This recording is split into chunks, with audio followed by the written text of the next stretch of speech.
Salam sejahtera Dewan Juri yang terhormat. Perkenalkan saya Fakhira Raisa Ramadina selaku pembicara pertama dari tim Jenderal Sudirman sebagai tim yang menyetujui akan mosi dalam perdebatan hari ini, yaitu pelindungan data pribadi dalam pengintegrasian NIK dan NPWP dalam mewujudkan tatanan yang harmonis ditinjau dari peraturan perpajakan di Indonesia. Dewan Juri yang terhormat, pertama-tama kami perlu menegaskan fokus perdebatan kita pada mosi ini, yaitu cara terbaik untuk menjamin prinsip pelindungan data pribadi sebagaimana merupakan suatu hak konstitusional yang dijamin dalam pasal 28G Undang-Undang Dasar Negara Republik Indonesia tahun 1945.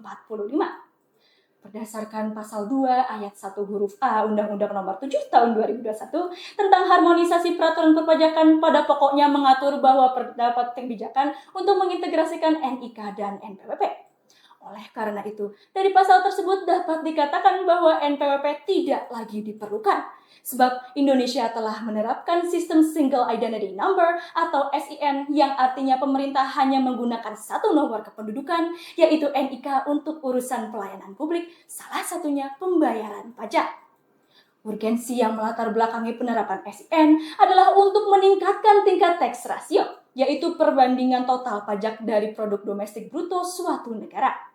Sebab berdasarkan data pada tahun 2022, Indonesia hanya memiliki tax ratio sebesar 10,4%. Persentase tax ratio tersebut ternyata lebih kecil dibandingkan dengan negara-negara yang lain. Permasalahan tersebut mampu dijawab dengan baik melalui pengintegrasian. Sebab pengintegrasian memiliki dampak positif sebagai berikut. Yang pertama, meningkatkan efisiensi pekerja fiskus. Kedua, memudahkan Dirjen Pajak untuk mengidentifikasi dan menjangkau wajib pajak. Dan yang ketiga, penerapan integrasi akan memaksimalkan akurasi perhitungan pajak. Sehingga integrasi berupa SIN ini akan memudahkan pemerintah dalam mengelola pajak dan menjawab permasalahan tax ratio yang ada saat ini. Tidak hanya itu, perlu dipahami bahwa pengintegrasian akan memproses dan menghasilkan data yang akurat sesuai dengan pasal 16 ayat 2 huruf D Undang-Undang Nomor 27 tahun 2022 tentang perlindungan data pribadi. Prinsip yang tertera dalam pasal tersebut mencakup pemrosesan data yang harus dilakukan secara akurat, lengkap, tidak menyesatkan, mutakhir, dan dapat dipertanggungjawabkan. Meninjau penerapan prinsip tersebut, dalam pengintegrasian dapat ditarik kesimpulan bahwa pengintegrasian NIK dan NPWP adalah bentuk implementasi dari pelindungan data pribadi. Dengan demikian, Dewan Juri yang terhormat, duduklah bersama kami untuk menyetujui mosi pada perdebatan kali ini. Sekian dan terima kasih. Salam sejahtera kepada Dewan Juri yang terhormat. Perkenalkan, saya Garin Aryan Reswara selaku pembicara kedua dari tim yang menyetujui mosi kita pada hari ini. Adapun landasan kami menyetujui mosi perdebatan kali ini terdiri dari dua argumen inti, di mana yang pertama, melalui kebijakan pengintegrasian NIK dan NPWP dapat meningkatkan tax ratio dan tingkat kepatuhan wajib pajak. Dan yang kedua, melalui kebijakan ini akan menunjang pemenuhan prinsip pelindungan data pribadi terkait pemrosesan data yang akurat. Dewan Juri yang terhormat, terkait argumen pertama kami, bahwa melalui kebijakan pengintegrasian ini akan menghasilkan pengidentifikasian wajib pajak dengan tepat sasaran, sehingga akan memudahkan pengawasan dalam pelayanan perpajakan.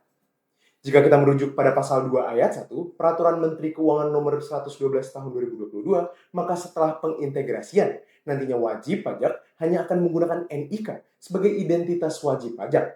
Sedangkan bagi wajib pajak yang telah memiliki NPWP sebelum pengintegrasian, merujuk pada pasal 3 ayat 2, maka data identitas wajib pajak harus dilakukan pemadanan dengan data kependudukan yang ada di Direktorat Jenderal Kependudukan dan Pencatatan Sipil. Dengan pemadanan tersebut, maka akan menghasilkan data identitas wajib pajak yang akurat karena telah terintegrasi dengan data kependudukan yang termuat dalam NIK. Selain itu, mengacu pada konsideransi Peraturan Menteri Keuangan tersebut, dinyatakan bahwa melalui kebijakan ini merupakan upaya untuk mendukung kebijakan Satu Data Indonesia yang berdasarkan Peraturan Presiden Nomor 39 Tahun 2019 merupakan tata kelola data pemerintah yang dilakukan dengan mengumpulkan data dalam satu pintu guna menghasilkan data yang akurat, mutakhir, terpadu, dan dapat dipertanggungjawabkan. Pengintegrasian data dalam sistem big data ini akan menghasilkan dua implikasi dalam konteks perpajakan, di mana yang pertama, wajib pajak hanya akan menggunakan NIK untuk mengakses seluruh pelayanan publik atau yang sebagaimana dimaksud oleh pembicara pertama kami sebagai sistem single identity number. Hal ini akan menimbulkan tingkat akurasi mengenai wajib pajak menjadi lebih akurat karena terintegrasi dengan data-data dari instansi pemerintahan lainnya. Yang kedua, Direktorat Jenderal Pajak akan lebih mudah untuk melakukan pengawasan terhadap ketaatan perpajakan oleh wajib pajak karena dapat pula mendeteksi aset, pemasukan, dan data keuangan lainnya yang terintegrasi dalam sistem satu data Indonesia. Dengan dua implikasi tersebut, maka jelas bahwa kebijakan ini akan meningkatkan pengawasan di bidang perpajakan yang berujung pada peningkatan tingkat kepatuhan wajib pajak serta peningkatan tax ratio di Indonesia. Terkait argumen kedua kami bahwa adanya kebijakan ini ditujukan untuk menunjang pemenuhan prinsip pelindungan data pribadi terkait pemrosesan data yang akurat sebagaimana diatur dalam pasal 16 ayat 2 huruf D Undang-Undang Nomor 27 Tahun 2022 tentang Perlindungan Data Pribadi. Dewan Juri yang terhormat, data identitas masyarakat pada dasarnya merupakan data pribadi yang akan digunakan dan dikelola oleh pemerintah guna menentukan pemberian pelayanan publik yang merupakan hak mendasar warga negara. Sehingga pemrosesan data pribadi harus dilakukan dengan akurat, tidak menyesatkan, dan dapat dipertanggungjawabkan agar dapat menjamin pemenuhan hak masyarakat atas penerimaan pelayanan publik yang tepat sasaran. Dewan Juri yang terhormat, sebelum adanya kebijakan ini, merujuk pada pasal 3 Peraturan Presiden Nomor 83 Tahun 2021, dinyatakan bahwa dalam penyelenggaraan pelayanan publik, instansi pemerintah sebagai penyelenggara mensyaratkan pencantuman dan pemanfaatan NIK dan atau NPWP. Adapun hal tersebut dimaksudkan sebagai penanda identitas untuk setiap pemberian pelayanan publik serta sebagai data penerima pelayanan publik. Dalam konteks perpajakan, penggunaan dua nomor identitas justru menimbulkan tidak akuratnya pengidentifikasian wajib pajak dan mengakibatkan kekeliruan terhadap data-data perpajakan lainnya, seperti kesalahan dalam perhitungan pajak serta kekeliruan dalam penagihan terhadap wajib pajak. Dan hal ini Dewan Juri yang terhormat senyatanya tidak sesuai dengan prinsip pelindungan data pribadi. Dewan Juri yang terhormat, hal ini dapat dijawab melalui kebijakan pengintegrasian NIK dan NPWP. Karena melalui kebijakan ini, NIK akan menjadi satu-satunya nomor identitas yang digunakan untuk pemberian pelayanan perpajakan yang tentunya akan menunjang Direktorat Jenderal Pajak dalam melakukan pemrosesan data pribadi menjadi akurat. Dengan pemrosesan data yang akurat, maka akan berujung menimbulkan pemberian pelayanan perpajakan yang tepat sasaran yang bertujuan untuk memenuhi hak wajib pajak sebagai subjek data pribadi.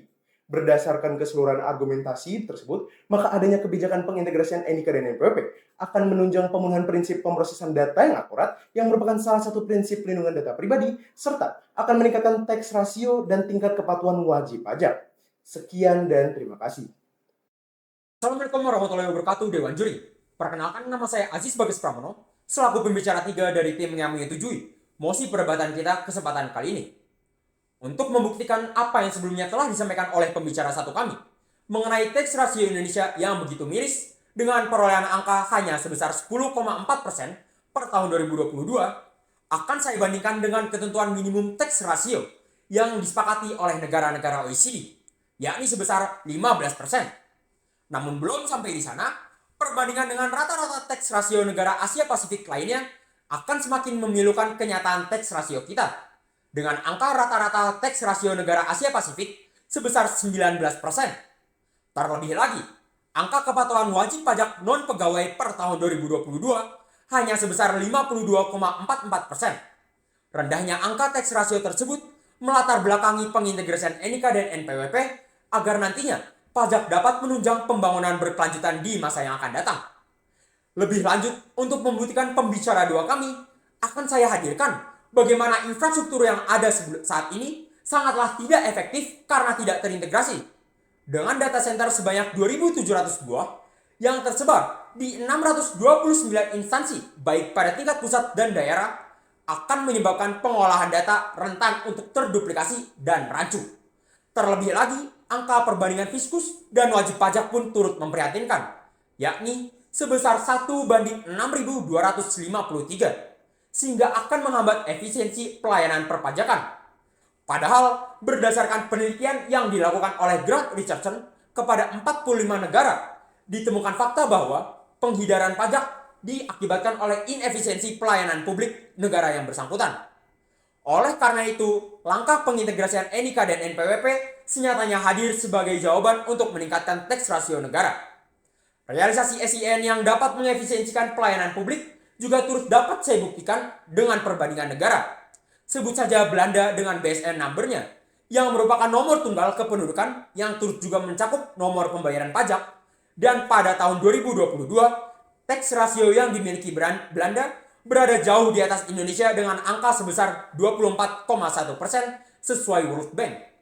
Hal yang serupa dirasakan pula oleh Jepang dengan My Number Card dan memiliki tax rasio sebesar 34,1% dari GDP-nya per tahun 2021 sesuai yang dipublikasikan oleh OECD.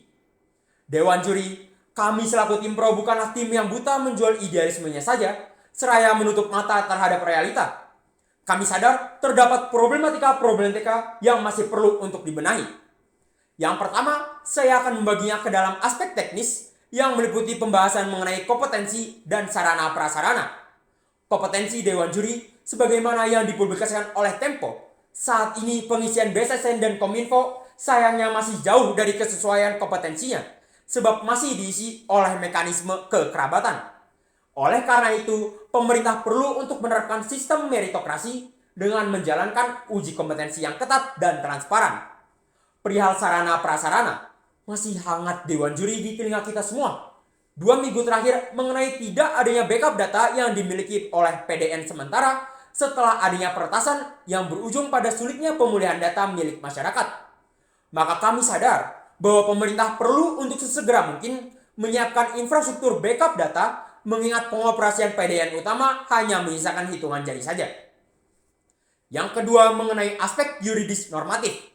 Saat ini Indonesia belum memiliki undang-undang keamanan cyber yang seharusnya dapat memuat rantai koordinasi antar lembaga. Selain itu, undang-undang keamanan cyber juga dapat menggunakan model laws untuk dapat mengadopsi langkah-langkah keamanan cyber yang salah satunya dipublikasikan oleh Aura Teknologi mengenai 10 langkah menjaga keamanan cyber yang meliputi identity management, cloud backup, monitoring, incident response, supply chain security, risk management, engagement and training, asset management, architecture and configuration, dan yang terakhir adalah vulnerability management. Lalu, kekosongan lembaga pengawas pun menjadi problematika yuridis normatif selanjutnya. Seperti yang dikatakan oleh guru besar PDP Prof. Cinta Dewi. Ingin sampai kapan kita melihat BSSN dan Kominfo justru saling lempar tanggung jawab di meja pengadilan perwakilan rakyat akibat tidak adanya lembaga pengawas yang independen. Oleh sebab itu, senada dengan yang dipublikasikan oleh Hukum Online, urgensi menghadirkan lembaga pengawas yang akan bekerja dengan memberikan pengawasan kepada kinerja BSSN dan Kominfo menjadi solusi terbaik kami. Sekian dan terima kasih. Setelah melalui sesi penjabaran argumentasi, tibalah kami pada sesi kesimpulan. Pengintegrasian NIK dan NPWP mengantarkan Indonesia satu langkah lebih maju untuk menciptakan cita-citanya, yaitu satu data Indonesia. Pengintegrasian ini juga akan menghasilkan data kependudukan yang akurat, yang salah satunya adalah data wajib pajak yang tepat. Tidak hanya itu, adanya data akurat akan menjawab urgensi, yaitu meningkatkan kepatuhan pajak sehingga meningkatkan tingkat tax rasio. Selain itu, hal ini juga akan membawa pemrosesan data kependudukan di Indonesia yang lebih dekat dengan prinsip pelindungan data pribadi, yaitu memproses data kependudukan secara akurat untuk menghindari kesalahan pemrosesan yang merugikan masyarakat Indonesia. Dewan Juri yang terhormat, tim Jenderal Sudirman bukanlah tim yang gegabah. Maka dari itu kami juga memproposalkan solusi yang tepat dari sisi teknis, yaitu kami akan memberikan adanya solusi terhadap kelemahan infrastruktur dan pengelolaan data pribadi. Tidak hanya itu, kami juga akan menguatkan fungsi lembaga pengawas independen di dalam Undang-Undang Perlindungan Data Pribadi. Yang terakhir, kami juga akan memberikan adanya solusi pengundangan Undang-Undang Keamanan Siber yang diantaranya akan mencakup 10 langkah untuk memantapkan sistem keamanan siber. Maka tanpa ragu dan dengan pasti, solusi yang terbaik adalah milik kami. Lantas tunggu apa lagi? Duduklah bersama kami untuk menyetujui mosi pada perdebatan kali ini. Sekian dan terima kasih.